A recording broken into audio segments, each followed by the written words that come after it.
ada di hadapan mata kita itu memang Mahkamah Konstitusi ini sesuatu yang harus kita bangkitkan kembali kepercayaan publik itu. Harkat, derajat, martabat saya sebagai hakim karir selama hampir 40 tahun dilumatkan oleh sebuah fitnah yang amat keji dan kejam. Mas Gibran sebagai pasangan cawapres itu secara hukum sudah sah. Sekarang persoalan MK-nya yang kita selesaikan. Ya kita hormati aja keputusan yang ada di sana ya. Hakim MK itu tertinggi, jadi jangan sampai melakukan tindakan-tindakan tercela. Apalagi benteng pertahanan keadilan pemilu nanti di MK.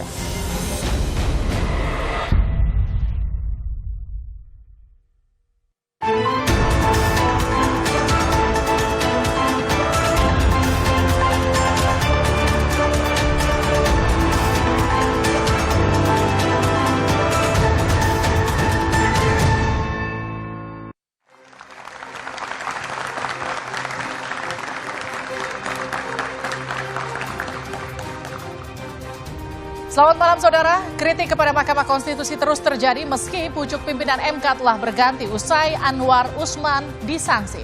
Karena dinyatakan melakukan pelanggaran berat etik oleh Majelis Kehormatan MK. Namun Majelis Kehormatan MK tak membatalkan putusan yang sudah diketuk oleh Anwar Usman.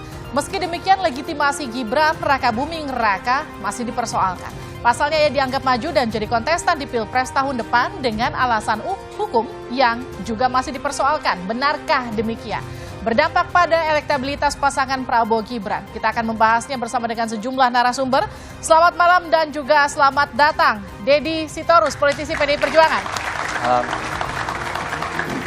Selamat malam dan selamat datang Muhammad Khalid, juru bicara PKS. Assalamualaikum. Waalaikumsalam. Selamat malam dan selamat datang Saleh Partaunan Daulay, Ketua Fraksi PAN. Assalamualaikum, selamat malam. Waalaikumsalam. Selamat malam dan selamat datang Wihadi Wianto, anggota Dewan Pembina Partai Gerindra. Dan juga teman-teman mahasiswa dari Universitas Indonesia, Universitas Budi Luhur, UIN Jakarta, Universitas Negeri Jakarta, Universitas Taruman Negara. Saudara, inilah dua arah. Saya Liviana Charlisa. Majelis Kehormatan MK tidak mempunyai dampak apapun terhadap keputusan Mahkamah Konstitusi nomor 90 yang berkenaan dengan batas usia dan persyaratan calon wakil presiden. Karena itu kami beritahukan kepada seluruh masyarakat Indonesia, tidak ada yang ragu sedikit pun bahwa pasangan ini berlayar dengan baik. Oh enggak, saya sih tidak akan berkomentar soal itu karena sudah diputuskan ya kita hormati atas keputusannya. Semuanya silahkan menilai sendiri apa proses yang terjadi di sana. Kita harapkan demokrasinya bisa lebih baik aja. Barengan ini sudah tuntas, ini selesai, kita hormati keputusannya dan mudah-mudahan akan bisa terus menjaga marwah Mahkamah Konstitusi. Pencopotan Anwar Usman sebagai Ketua Mahkamah Konstitusi setelah dianggap melanggar etik berat, nyatanya sih tidak mempengaruhi pengusungan keponakannya Gibran Rakabuming Raka sebagai bakal cawapres Prabowo. Nah, sejumlah pihak meragukan legitimasi pencalonan Gibran karena maju menjadi bakal cawapres dari putusan yang terbukti melanggar etik. Problem legitimasi politik karena publik kita kan banyak sekali yang nalarnya juga sehat dan sudah bisa melihat secara kasat mata seperti kata Mbak Dani tadi, orang tuh akan melihatnya dengan helikopter view. Ini ada apa nih? Putusan MK 90 soal usia capres-cawapres tetap sah. Artinya rakyat harus menerima bahwa proses demokrasi Pilpres ini telah dimulai dengan luka serius. Sejarah mencatat ini. Tapi yang jadi masalah adalah bagaimana kemudian ya proses ini terjadi dari suatu keadaan yang gonjang-ganjing seperti ini. Jangan sampai kemudian ketika ada hukum yang dianggap menghalangi, kemudian hukumnya yang diubah. Ya, Ketua MK sih sudah diganti, tapi putusan kontroversial yang diketok palu Anwar Usman tidak dapat diubah. Selanjutnya, rakyatlah yang menjadi penentu di Pilpres 2024. Jadi intinya biar hakim rakyat yang menentukan. Kalau menurut kita, waduh dengan gorengan isu ini popularitasnya menurun, ya kan berarti nanti rakyat akan memilih. Ya. yang akan menang yang lain. Jadi biar masing-masing itu diberi hak konstitusional untuk mempromosikan dirinya masing-masing tanpa kampanye hitam. Kalau putusannya tidak dapat diubah, terus bagaimana Gibran dapat meyakinkan publik terkait legitimasinya? Ya kita hormati aja keputusan yang ada di sana ya. Tetap melaju, Mas. Hasil putusan itu kan ada cacat ininya, Mas. Tetap melaju, Mas. Kita juga kehadiran panelis pada malam hari ini, Ahmad Hoirul Umam. Ini adalah Direktur Eksekutif Indo Strategi. Selamat malam. Malam. Mas Umam. Saya ke Pak Wihadi dulu. Pak Wihadi, pasca putusan MK Gibran ini dianggap bacawa pres hasil pelanggaran etik. Apa respon Anda? Keputusan MK ini kan keputusan kode etik yang terhadap hakim-hakim. Tentunya tidak akan memengaruhi keputusan MK nomor 90 mengenai masalah perubahan dalam Undang-Undang Pemilu tentang batas usia. Jadi saya kira kita tidak perlu berpolemik lagi terhadap Undang-Undang Pemilu yang baru ini yang sudah diturunkan dalam PKPU dan KPU sendiri pun sudah mengaturnya. Jadi saya kira apa yang menjadi MK ini, polemik MK ini adalah bagaimana yang namanya kode etik itu. Tapi perlu digarisbawahi bahwa keputusan MK sendiri itu ada hal yang mesti harus ditahu. Ternyata sebenarnya apa yang di keputusan itu tidak ada bukti dan tidak ada saksi bahwa Anwar Usman melakukan hal-hal yang disangkakan dalam keputusan itu. Oke. Dan kita lihat sendiri, ternyata bukan hanya Anwar Usman. Ada 9 hakim sendiri pun juga mereka melanggar kode etik. Nah ini kan pelanggarannya kan bukan hanya Anwar Usman. Tetapi hanya Anwar Usman yang dikenakan sanksi terberat. Nah kalau kita lihat, ada satu hakim MK, yaitu Arief. Itu sudah 2 kali. Oke. Ya, 2 kali, tapi karena undang-undang dibatalkan 2 kali itu dan menjadi sebenarnya 3 kali saat ini. Jadi kalau menurut Anda ini murni pelanggaran etik atau ini ada goreng-gorengan politik? Saya kira ini kalau kita bicara dengan laporan-laporan yang ada itu kan laporan-laporan etik. Tetapi saya kira bisa dibuat bahwa saat ini karena kaitannya dengan pemilu, ya tidak terlepas dari permasalahan politik. Oke, saya ke Bang Deddy. Bang Deddy, kalau tadi kita dengarkan apa yang disampaikan Pak Ganjar, kita berharap demokrasi kita lebih baik lagi ke depan. Memang ada apa dengan demokrasi kita pasca pengumuman MK? Ya, demokrasi kita sedang tidak baik-baik saja. Itu ya.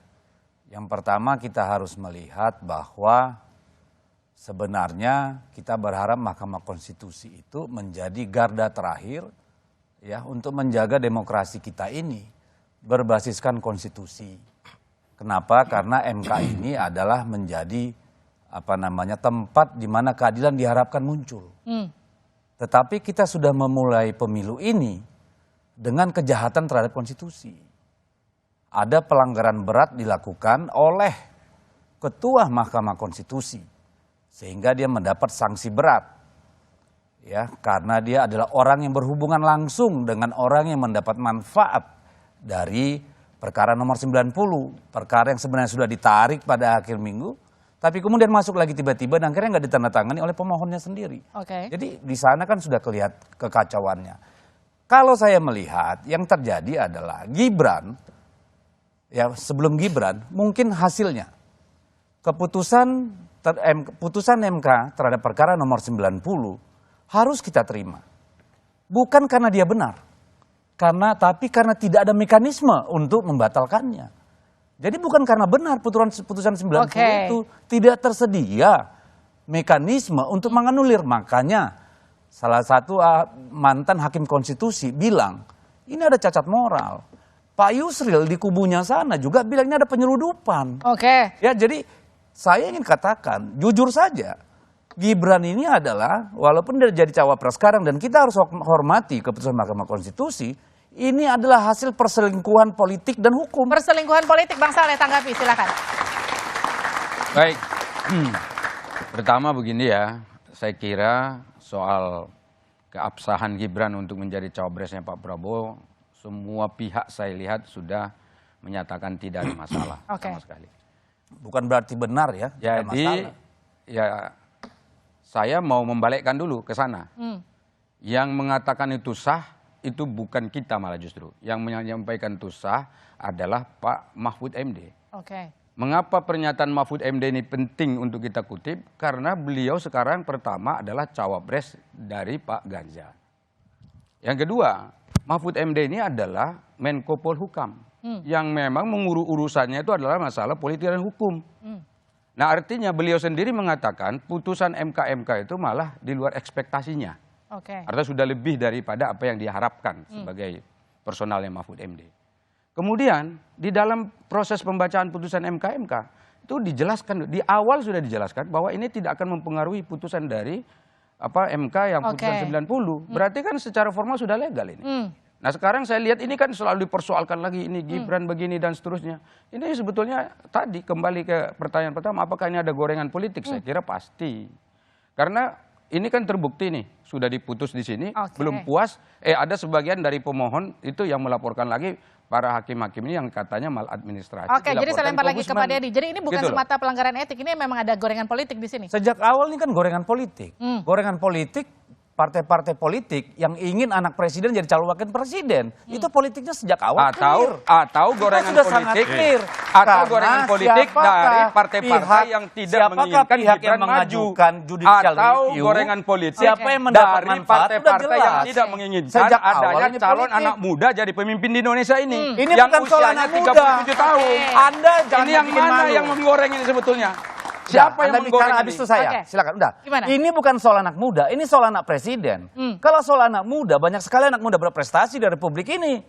Kalau Gibran bukan anak presiden, dia akan dipilih apa tidak? Saya tanya. Saya pastikan tidak. Sekarang saya tanya. Saya pastikan saya tidak. tanya, putusan 90 itu apakah berlaku untuk Gibran saja atau berlaku untuk seluruh Indonesia? Siapa yang akan diuntungkan dari itu sana? dulu, jawab dulu. Siapa loh? Sekarang saya tanya jawab dulu, Anda. apakah itu berlaku untuk personalnya sebagai seorang anak presiden saja, sebagai seorang Gibran, atau itu putusan berlaku untuk seluruh rakyat Indonesia? Ya. Oke, saya jawab itu. Gitu Tentu loh. tidak. Saya tanya Anda lagi. Kalau Gibran bukan anak presiden, Anda ambil nggak? Loh, sekarang itu gini. Jawab aja. Enggak, saya tanya kembali. Tadi Anda tanya sudah saya jawab. Iya, ini saya tanya kembali. Saya tanya lagi. Ayo, saya tanya lagi. Apakah kalau Gibran bukan anak presiden, Anda ambil nggak? Bukan. Apakah menurut Anda kami berhak? Pertanyaan bukan ditanya dengan jawab. Loh, ini Anda jawab dulu. Apakah menurut Anda kami berhak mencalonkan dia? Sebentar. Apakah menurut Anda kami berhak mencalonkan dia dengan putusan itu? Dalam artian berdebatnya, kami mohon maaf, bukan persoalan gender ya. Nggak boleh dipersoalkan. Saya bertanya, Anda harus menjawab, bukan melempar pertanyaan lagi. Tapi Anda jawab di pertanyaan saya, sama kan? Anda jangan melempar kembali pertanyaan kepada saya. Pak Wihadi tanggapi silakan. Enggak, begini. Kita harus melihatnya secara konstruksi hukum legalitasnya dulu. Bahwa permasalahan daripada judicial review undang-undang itu adalah norma. Ya, kita bicara norma. Dan pada saat itu adalah undang-undang yang diuji. Tidak ada kita mengatakan bahwa undang-undang ini adalah untuk seseorang. Tidak ada. Awalnya kita mengatakan bahwa itu gugatan itu banyak dari generasi muda. Ya, artinya ingin salah satunya kalau kita lihat wakil gubernur Jawa Timur pada saat itu yang belum menjadi Demokrat belum menjadi koalisi daripada Indonesia Maju itu mendaftarkan juga untuk adanya judicial review terhadap pasal itu. Artinya di sini kita bicara norma. Tidak hanya bicara kepada seorang per orang. Nah, ini harus kita perhatikan dulu. Ya kan? Ini kita judicial review dulu. Saya minta waktu Anda. Saya tadi pertama mau minta maaf karena saya bilang seperti perempuannya. Tapi saya ingin katakan, sejak awal ini adalah politik. Jadi nggak usah membungkus. Yang kedua kita tidak bisa menolak putusan MK ini. Betul. Bukan karena dia benar. Tapi kita tidak punya cara lain menganulir itu. Makanya Marwar Siahaan, mantan hakim MK bilang harusnya ada constitutional audit. Di audit nih, orang barang prosesnya cacat, hasilnya harusnya cacat. Sekarang sebetulnya tidak benar kita juga. Karena dia juga kita tidak mengatakan pendapat orang yang benar dan mengatakan proses itu. Ini sebetulnya ini salah. Ini pembelokan dari cara berdebat seperti ini tidak fair. Karena memang mau mendominasi sendiri. Loh, saya udah minta izin dia, kenapa Anda keberatan? Enggak mau mendengar kita. Saya akan berikan misalnya kalau saya bertanya tadi.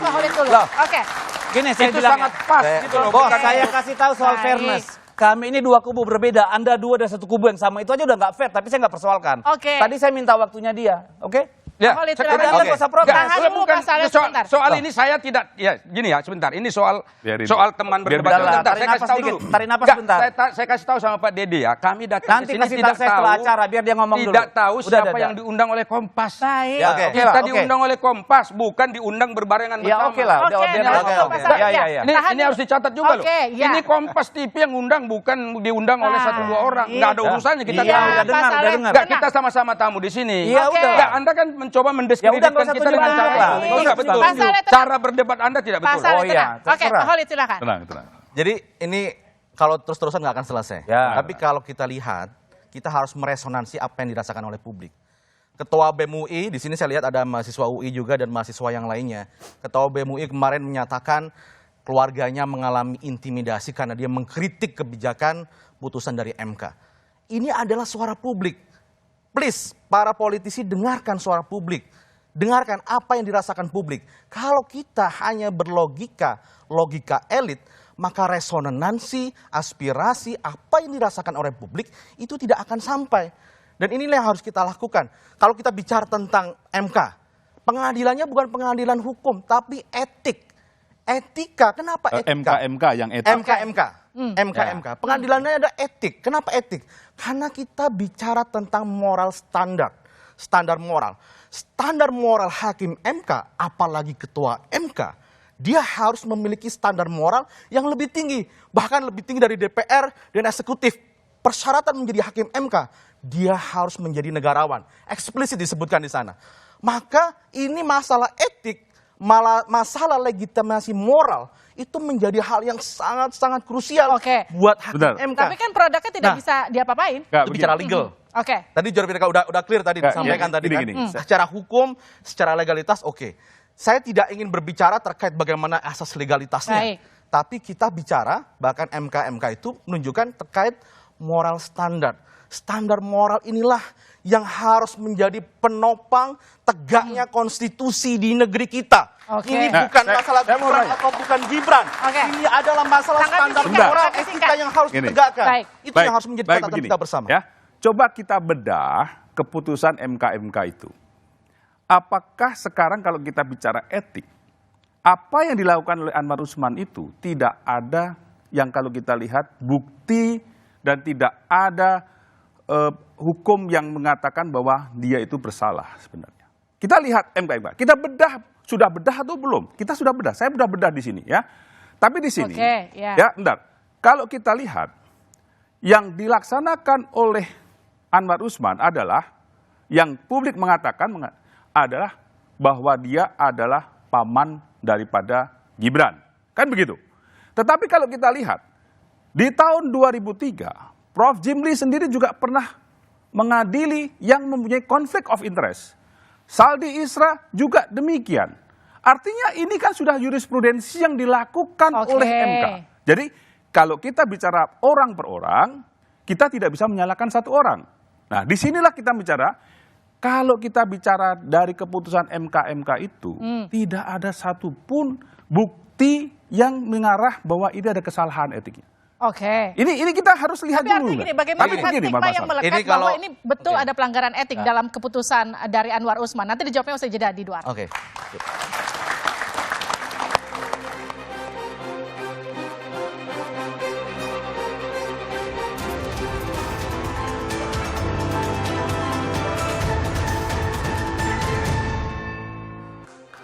Anda kembali bersama kami di Dua Arah. Saya ke Mas Holid dulu. Mas Holid, ada pernyataan dari Pak Anies yang menyatakan gini kurang lebih. Harusnya hakim itu bekerja untuk rakyat, untuk publik, kurang lebih seperti itu. Memang kita akan dengarkan dulu seperti apa pernyataan ini dia. Institusi negara itu bekerja untuk kepentingan publik, bukan untuk kepentingan sekelompok orang, bukan kepentingan satu dua partai, apalagi kepentingan keluarganya sendiri. Ini yang harus dikembalikan. Dan kalau kita bisa mengembalikan itu semua, maka kepercayaan publik akan bisa dikembalikan dari publik ini. Karena itu saya sampaikan, demokrasi pilarnya adalah kepercayaan. Kalau non-demokrasi pilarnya rasa takut. Jadi apa ini maksud sama Pak Anies, Pak Holid? apa yang disampaikan oleh Pak Anies, beliau ingin mengartikulasikan apa yang dirasakan oleh publik. Jadi sebelum saya berangkat ke sini, teman-teman saya, adik-adik mahasiswa, teman-teman di kampus itu menyampaikan aspirasinya. Bang, ini nggak bisa dibiarkan. Ini tidak boleh Mahkamah Konstitusi yang menjadi the guardian of Constitution itu mengalami pelanggaran etik berat sebagaimana putusan MK tersebut. Sehingga ini akan menjadi presiden buruk. Bagaimana mungkin ya MK yang menjadi sebuah institusi tertinggi dalam mengadili konstitusi itu mengalami pelanggaran etik berat. Baik. Sehingga legitimasi moral yang dihasilkan dari putusan konstitusi itu menjadi pertanyaan publik. Tapi kan ketua ini MK-nya bisa dicopot. menyebabkan distrust, public distrust terhadap keputusan MK itu. Oke. Dan ini menjadi hal penting. Kenapa? Legitimasi moral itu akan berdampak kepada legitimasi politik. Bisa jadi secara legal, secara undang-undang tidak masalah, sah. Tapi legitimasi moral ini mengalami defisit dan ini akan menyebabkan public distrust terhadap keputusan Mahkamah Konstitusi. Pak Wihadi tanggapi silakan. Saya begini. Jadi ini kan salah satu putusan dari pelanggaran etik yang dimaksud di dalam MK itu adalah soal konflik kepentingan. Sebetulnya konflik kepentingan tadi sudah dijelaskan Pak Wihadi juga. Itu tahun 2020 itu ada putusan 96 Mahkamah Konstitusi terkait dengan usia dari hakim. Nah pada waktu itu salah seorang yang ikut mengadili itu adalah saudara Saldi Isra yang sekarang juga adalah hakim konstitusi. Nah di sana kalau kita pelajari sekarang Saldi Isra dilaporkan lagi ke MK. Kenapa? Karena dia ikut terlibat memutus suatu perkara yang dimana secara personal individual ikut ya terlibat dalam kasus itu. Artinya ya bagian daripada hal yang sedang diperkarakan begitu. Nah itu satu. Kemudian yang berikutnya hakim-hakim dari MK sekarang ini juga sedang dilaporkan ke Dewan Etik. Kenapa? Karena putusan yang diambil dianggap tidak sesuai dengan apa yang ada dalam peraturan MK. Putusannya kan mestinya lisan, tulisan, dan tadi putusan pemberhentian yang tidak hormat. Tapi tidak ada satupun dari putusan itu yang diambil. Malah justru pemberhentian dari jabatannya sebagai Ketua MK. Nah, itu dilaporkan juga. Kemudian Pak Jimli sekarang juga dilaporkan ke Dewan Etik. Mengapa? Karena Pak Jimli dianggap memberi komentar dan pernyataan sebelum putusan dari MK dikeluarkan. Artinya dia mengatakan, semuanya bermasalah. Dia mengatakan bahwa Anwar Usman ini kelihatannya akan menerima hukuman pelanggaran etik berat. Nah itu kan sebetulnya asas praduga tak bersalah itu sudah dilanggar. Nah itu yang dilaporkan ke MK. Nah kalau semuanya ini dilaporkan, lalu bagaimana otoritas daripada peradilan yang ada di Indonesia ini yang akan kita jadikan sebagai panduan? Ini jadi problem. Nah ini yang saya katakan tadi, ini selalu digoreng, ini dianggap itu. Kalau kita membuka ini lebar dan kita biarkan, maka saya yakin ini tidak akan ada pernah selesai perdebatan seperti ini. Gimana Pak Umam, betul nggak gitu? Ya, saya karena diskusinya sangat panas, saya mencoba menjadi penengah.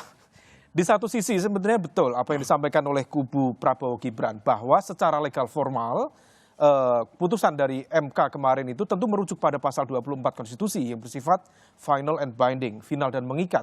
Sehingga kemudian mereka memiliki legitimasi konstitusional untuk tetap melaju di dalam konteks Pilpres di 2024. Tetapi di saat yang sama, mengapa kemudian concern dari teman-teman di PDIP dan PKS itu menjadi relevan? Karena kalau kita cross check sekali lagi, pengambilan keputusan itu, kalau kita hitung 9 hakim MK, itu 4 menyatakan dissenting opinion, tidak setuju, kemudian 5 setuju, tetapi dari 5 itu ada 2 yang memiliki kategori concurring opinion. Concurring opinion itu kategorinya dia memiliki argumen yang berbeda, tetapi menyerahkan kepada hakim secara umum untuk kemudian menyetujui itu. Artinya apa?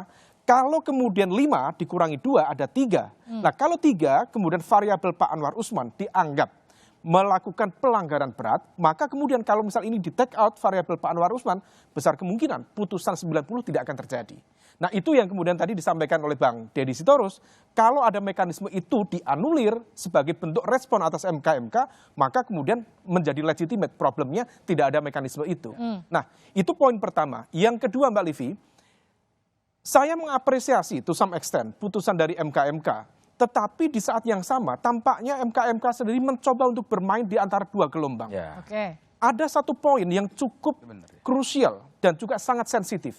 Ketika MK-MK mengatakan bahwa pelanggaran berat yang dilakukan oleh Pak Anwar Usman mengatakan bahwa beliau membuka ruang intervensi pihak eksternal. Ini harus di cross check. Siapa pihak eksternal itu? Apakah kemudian dari elemen eksekutif atau elemen legislatif atau lingkaran kekuasaan secara besar? Nah, kalau misal itu dilakukan secara terbuka, ini menjadi jauh lebih clear. Karena kalau misal concern kita memperbaiki MK, kuncinya menurut informasi spekulatif yang saya terima, sebenarnya CCTV di MK itu bisa dijadikan alat bukti. Siapa yang dimaksud oleh MK itu sebagai membuka ruang intervensi. Kalau kategorinya ini konteksnya intervensi dari misalnya eksekutif, maka ide-ide yang seperti kemarin disampaikan oleh tim di PDIP misalnya tentang penggunaan hak angket menjadi relevan. Memang putusan MK tidak bisa menjadi objek bagi hak angket. Tetapi kalau misal kemudian melibatkan terkait dengan praktik administrasi pemerintahan, maka kemudian DPR, parlemen memiliki hak untuk menggunakan hak angket itu sebagai proses investigasi. Nah, kalau misal ini kemudian bisa dilakukan secara terbuka, tentu ini menjadi sebuah poin penting bukan hanya dalam konteks evaluasi MK, tetapi juga untuk menyelamatkan demokrasi secara general. Gimana tuh Bang Dede? Yang mana gimana? Yang soal bagaimana kemudian ini bisa jadi bahan evaluasi dengan kemudian melakukan hak angket salah satunya di DPR. Saya kira gini ya, orang yang peduli dengan persoalan-persoalan ini dari publik ini kurang dari 30%. Oke. 70% lebih itu adalah rakyat yang tidak peduli dengan urusan-urusan begini. Jadi sebenarnya kan ini masalah moral dilema di kita para elit. Ini kan upaya-upaya politik ya dengan menunggangi mekanisme peradilan kita yang ada dan dibuktikan dengan pemberhentian. Karena pelanggaran berat melanggar sabta karsa hakim. Itu kan clear and clean. Makanya tadi saya bilang, putusan MK ini legal, yes. Tapi bukan berarti benar loh. Itu harus kita pegang. Oke. Ya, karena apa dia kita terpaksa terima? Karena tidak ada mekanisme untuk mengoreksi, tidak ada mekanisme untuk konstitusional audit. Ini problemnya. Jadi kita harus jalan dan terima ini. Oke. Jadi, tapi saya ingin katakan, kita sudah memulai pemilu dengan cara-cara yang tidak benar dan tidak adil, bahkan mempertaruhkan moral. Lalu pemilu seperti apa yang kita harapkan ke depan kalau dimulainya saja dengan cara tidak bermoral kalau menurut saya? Oke, Mas Saleh silakan tanggapi. Begini.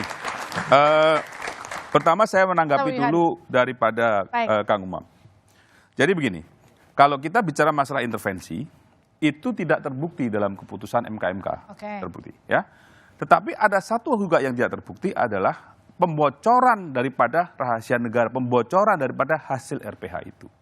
Nah, ini bagaimanapun juga kita melihat bahwa siapa yang membocorkan, ya, siapa yang membocorkan ini, dan pada saat ini sebagian daripada masyarakat sudah melaporkan juga kebocoran daripada rahasia negara ini. Siapa yang membocorkan ini? Nah, jadi dalam hal ini kita melihat bahwa apa yang dilakukan oleh Pak Anwar Usman itu kan melakukan jurisprudensi yang sudah pernah dilakukan oleh hakim-hakim MK dulu.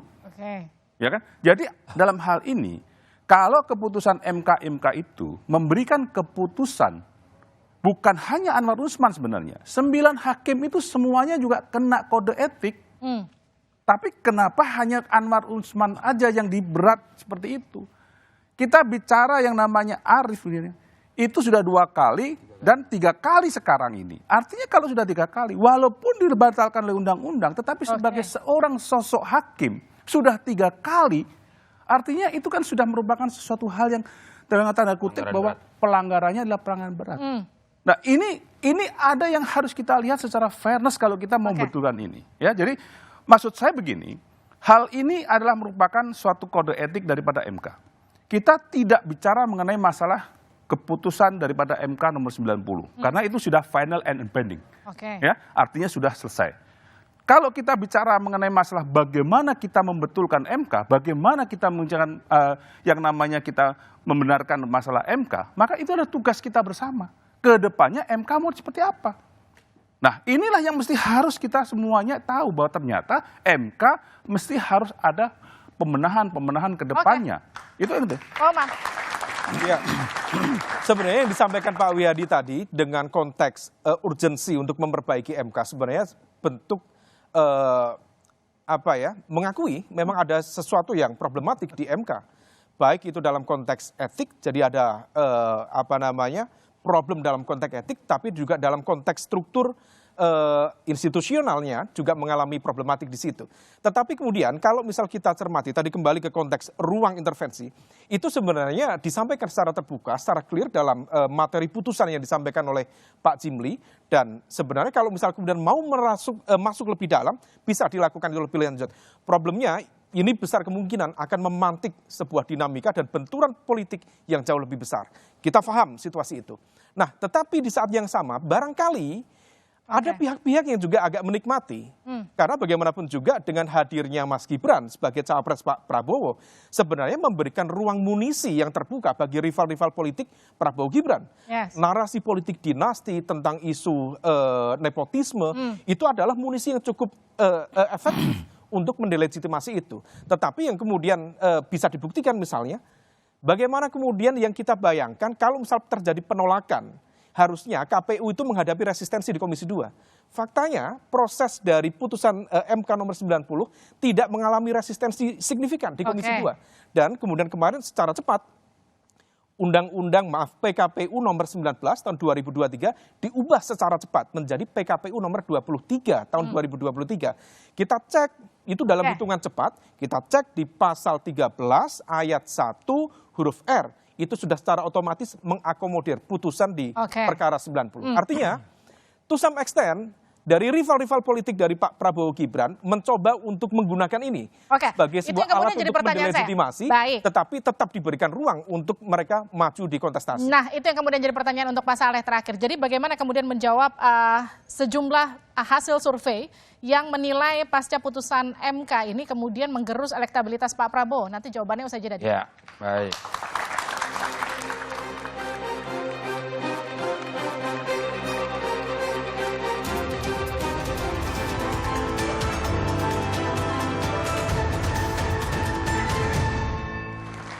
Anda kembali bersama kami di Dua Arah. Pasca kemudian ada problematik di MK, kemudian ada sejumlah lembaga survei yang merilis bahwa ini ada efek elektoral yang kemudian menggerus di pihaknya Pak Prabowo. Tanggapan Anda, Pak Saleh? Pertama, sebagai insan akademik, karena background saya juga dulu adalah orang akademik ya, tentu saya menghormati hasil-hasil survei yang dikeluarkan oleh lembaga-lembaga survei. Karena bagi kita lembaga survei itu penilaiannya baik atau buruk misalnya terhadap kandidasi yang sekarang sedang berlanjut itu adalah evaluasi yang perlu memang ditangkap. Jadi kalau baik, alhamdulillah sudah baik. Kemudian kalau tidak baik ya tentu ada yang perlu diperbaiki. Apalagi survei-survei itu saya lihat itu kan surveinya berbasis provinsi misalnya seperti itu. Provinsi ini seperti ini dan seterusnya. Itu satu. Tapi yang kedua, hasil survei itu sebetulnya tidak seragam.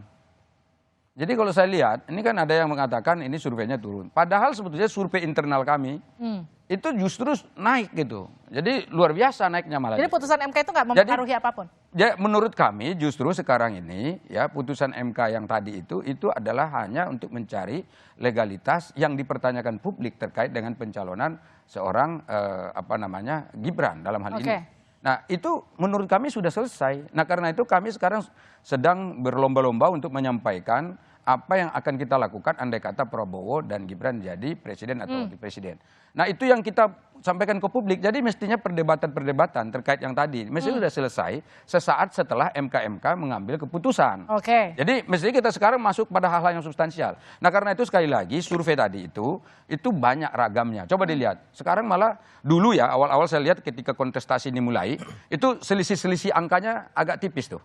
Ya kan? Kalaupun ada perbedaan angka antara satu lembaga survei dengan survei yang lain mungkin 2% ya 1% begitu. Sekarang malah justru sudah loncatannya besar gitu. Bahkan ada sampai 8%, 10% begitu. Nah ini yang saya kira juga karena ada diversifikasi hasil dari survei seperti ini, maka tentu ini juga kita harus betul-betul mempercaya lembaga survei mana yang akan kita pakai. Nah termasuk lembaga survei internal kami sendiri yang memang sedang saya kira dari hari ke hari melakukan evaluasi dan pendataan dan juga survei dari seluruh daerah di Indonesia. Saya ke Bang Deddy. Bang Deddy, kalau peneliti SMRC Saidiman kan menyatakan bahwa hasil putusan MK itu justru tidak terlalu menguntungkan bagi pasangan Ganjar Mahfud, tapi justru menguntungkan bagi pasangan Anies Imin. Gimana tanggapan Anda? Ya, kalau saya sih menilai hari-hari ini kita belum pernah mengalami situasinya. Jadi hasil dari satu lembaga survei ke lembaga survei ya dalam 2 bulan terakhir ini agak seringkali seperti radikal bebas. Ya. Jadi agak sulit memilah-milah mana survei yang benar, mana yang survei yang dibenar-benarkan. Tetapi apapun itu ya silakan masyarakat yang menilai. Kita yang merasakan denyut nadi rakyat di bawah itu seperti apa. Kita juga yang melihat apakah mesin-mesin kekuasaan juga ada bermain atau tidak. Kan itu kita yang merasakan di bawah. Nanti kita akan lihat. Karena salah satu isu yang paling krusial setelah putusan MK ini adalah bagaimana memastikan ini pemilu yang jurdil dan luber. Yang menurut saya question mark besar. Karena apa yang terjadi pada hari ini di kita belum pernah terjadi di Indonesia, belum pernah mungkin terjadi di seluruh dunia. Ada presiden yang sedang menjabat, lalu anaknya berkontestasi untuk jabatan wakil presiden. Belum pernah terjadi. Jadi Anda meragukan pemilu kali ini akan berlangsung jurdil? Saya tidak punya cukup kepercayaan bahwa pemilu yang akan datang akan berlangsung jurdil dan luber. Saya mau jawab itu ya. Jadi begini ya, kalau soal kepercayaan saya jangan diperdebatkan dong. Saya kalau mau katakan ada kecenderungan mempergunakan aparatur negara atau kekuasaan negara untuk memenangkan salah satu kandidasi, saya kira itu terlalu jauh. Mengapa? Karena koalisi yang ada sekarang yang bekerja untuk Pak Jokowi ini adalah koalisi semua partai politik yang ada. Yang tidak ada di sana itu tentu ya teman-teman dari PKS dan Demokrat. Itu jelas. Selain itu semua ada di sana. Karena semua ada di sana, maka semuanya sebetulnya sangat dekat dengan Presiden Jokowi. Artinya bagaimana mungkin misalnya Presiden Jokowi memanfaatkan bantuan sosial untuk pemenangan anaknya sementara Menteri Sosialnya adalah dari PDI Perjuangan. Oh, Anda berarti nggak dapat info. Yang akan menyebar, ini contoh. Biar saya cerahkan Anda. Kemudian yang akan menyebarkan beras itu bukan Kementerian Sosial, Pak. Badan saya katakan bantuan sosial. Nggak ada urusan saya tidak bilang beras. Sosial. Saya tidak bilang bantuan beras ya. Oh, iya enggak, saya Anda mengaitkan sama Kementerian Sosial. Sebentar, enggak, Pak. PKH. Itu Badan Pangan Nasional. Sebentar. Saya ini pernah memimpin Komisi 8. Ya, saya tahu ada PKH di sana, Pak. Ya, itu yang Ibu Risma yang ngerjakan. Ada pembangunan rumah tidak layak huni. Dan beberapa bantuan sosial lainnya itu yang dikerjakan Menteri Sosial. Bagaimana mungkin misalnya kita mengenerate itu untuk memenangkan salah satu kandidasi yang lain. Ada Menteri Tenaga Kerja dari PKB, ya kan?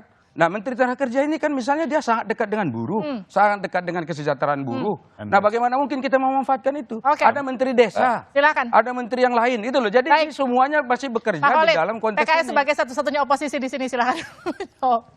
Ya, kalau kita lihat apa yang disampaikan oleh Pak Anies pada waktu diundang di istana ya, ada Pak Prabowo, ada Mas Ganjar, ada Mas Anies.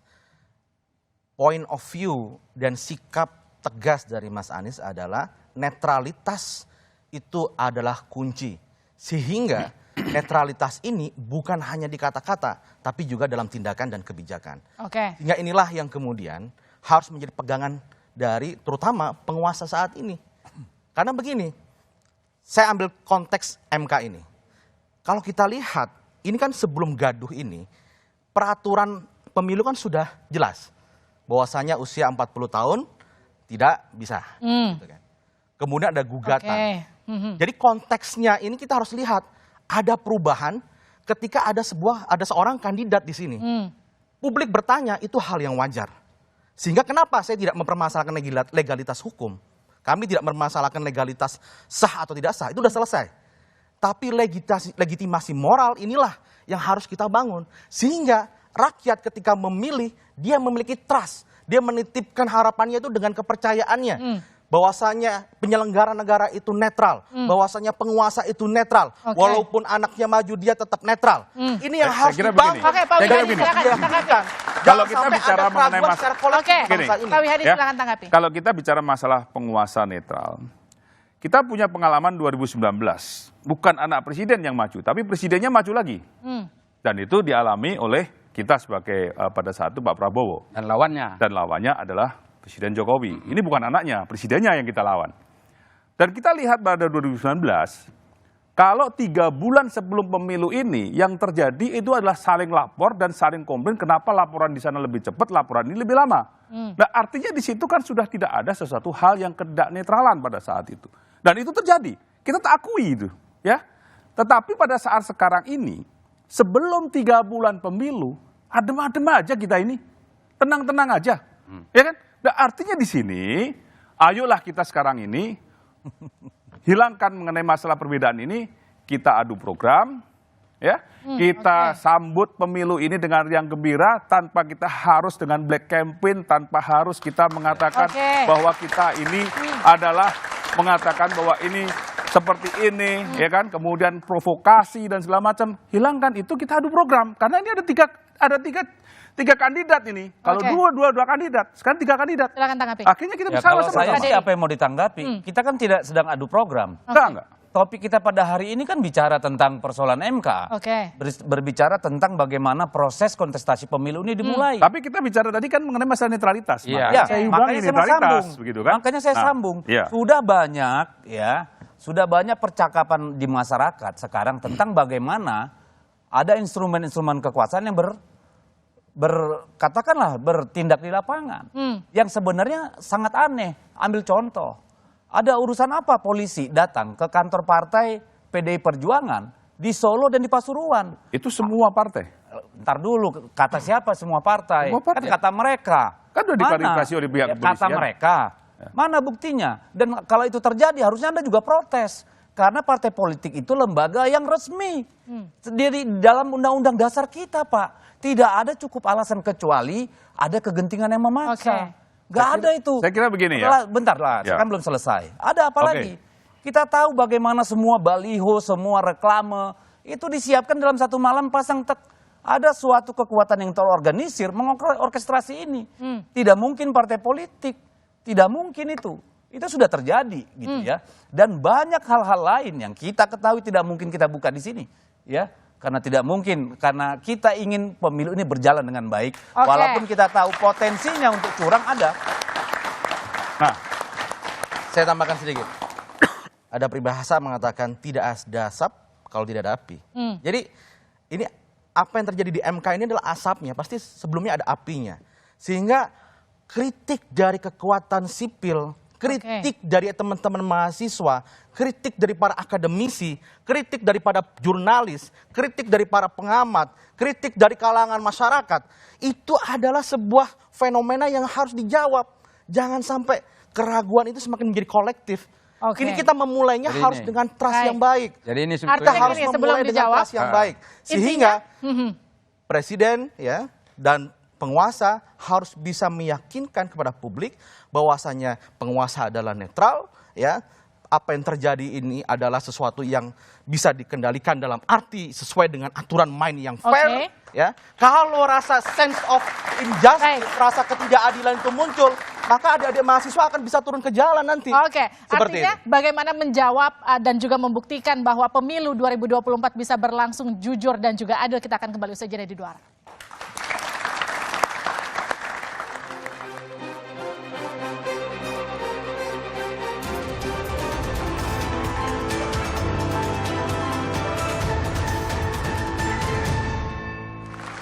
Kembali bersama kami di Dua Arah. Saudara, ini adalah paruh terakhir kita di Dua Arah episode kali ini. Pertanyaan pertama saya ke Pak Deddy. Jadi apa yang kemudian masih jadi catatan dari PDIP pasca putusan MK-MK? Saya kira saya tidak memulai dengan catatan. Saya ingin memberi selamat kepada Prof. Jimli dan hakim-hakim Mahkamah Kehormatan MK kemarin. Karena akhirnya menunjukkan pada bangsa ini masih ada harapan untuk kita punya trust terhadap Mahkamah Konstitusi. Yang kedua, saya ingin memberikan selamat kepada Prabowo Gibran dan juga kepada Anies Muhaimin. Nanti akan berkontestasi dengan Pak Ganjar Pranowo dan Pak Mahfud. Saya kira memang saatnya ke depan kita adu gagasan. Walaupun kita sudah memulainya dengan begitu buruk, tapi percayalah di ujung lorong masih ada harapan ketika orang-orang yang punya kewarasan dan akal sehat itu memang benar-benar menggunakan nuraninya memilih pemimpin Indonesia yang akan datang. Oke, Pak Wihadi silakan. Keputusan MK nomor 90 itu sudah merupakan keputusan yang final dan binding, dan saya kira kita sudah tidak perlu berpolemik lagi karena keputusan MK nomor 90 itu adalah keberpihakan pada demokrasi untuk anak muda. Dan disinilah saatnya anak muda untuk berkarya kepada bangsa ini lebih besar, dan saya kira ini adalah kesempatan untuk kita semuanya, dan kita mesti harus kaitkan ini bahwa nanti dengan pemilu yang akan datang, ini adalah merupakan pemilihan daripada pemimpin muda yang bisa memberikan suatu kontribusi kepada negara. Oke, silakan. Demokrasi mementingkan dua hal, proses yang baik dan hasil yang baik. Kami berharap demokrasi ini dilakukan proses penyelenggaraannya dengan jurdil, ya, dengan sesuai dengan ketentuan hukum, secara fair, netralitas penguasa juga dijamin, sehingga aspirasi, pilihan dari setiap warga negara mendapat tempat yang mulia dan mendapatkan pemimpin yang mendapatkan legitimasi, bukan hanya legitimasi politik, juga mendapatkan legitimasi moral. Oke, silakan. Ya, saya mengajak semua masyarakat kita lah ya untuk ikut berpartisipasi di dalam proses keberhasilan pemilu yang akan datang. Karena partisipasi publik ini sangat penting sekali dan mereka lah yang menentukan masa depan bangsa ini sebetulnya. Jadi karena itu walaupun dianggap bahwa pemilu itu nanti hanya hitungan katakanlah 5 menit misalnya di dalam TPS paling lama, tetapi itu sangat berpengaruh untuk menentukan masa depan bangsa ini. Apalagi kita menyongsong Indonesia maju pada 2045. Nah karena itu ini penting untuk saling mengingatkan partisipasi itu. Salah satu di antara partisipasi itu adalah menjaga agar tadi netralitas dari penyelenggara pemilu, netralitas penyelenggara negara itu akan tetap terjaga. Jika ada yang merasa ini tidak beres, ya sama-sama kita laporkan. Dan tentu kita juga semua ini merasa punya kepentingan bersama agar menjaga institusi-institusi negara itu diperbaiki. Termasuk misalnya sekarang Mahkamah Konstitusi. Kalau Mahkamah Konstitusinya dianggap sekarang masih ada hal-hal yang belum sempurna, belum lengkap, kita menganggap bahwa mereka adalah manusia biasa dan masih insya Allah bisa diperbaiki ke depan. Oke, Pak Umam. Ya, bagaimanapun juga masa depan demokrasi di Indonesia akan ditentukan oleh seberapa netral kekuasaan negara akan digunakan dalam konteks Pilpres 2024 mendatang. Tetapi di saat yang sama tentu kalkulasi kepentingan akan membayangi kita. Saya pribadi tentu berharap Pak Jokowi mampu bersikap netral. Meskipun dalam konteks kalkulasinya rasanya agak sulit membayangkan. Tetapi bagaimanapun juga amanah undang-undang, tepatnya di pasal 304 Undang-Undang Pemilu, menegaskan bahwa kekuasaan negara harus dinetralkan. Yang melekat pada presiden dan wakil presiden hanya protokoler, pengamanan, dan kesehatan. Nah di level ini tentu kita harapkan itu akan terus menjadi sesuatu yang konstruktif bagi demokrasi ke depan. That's it.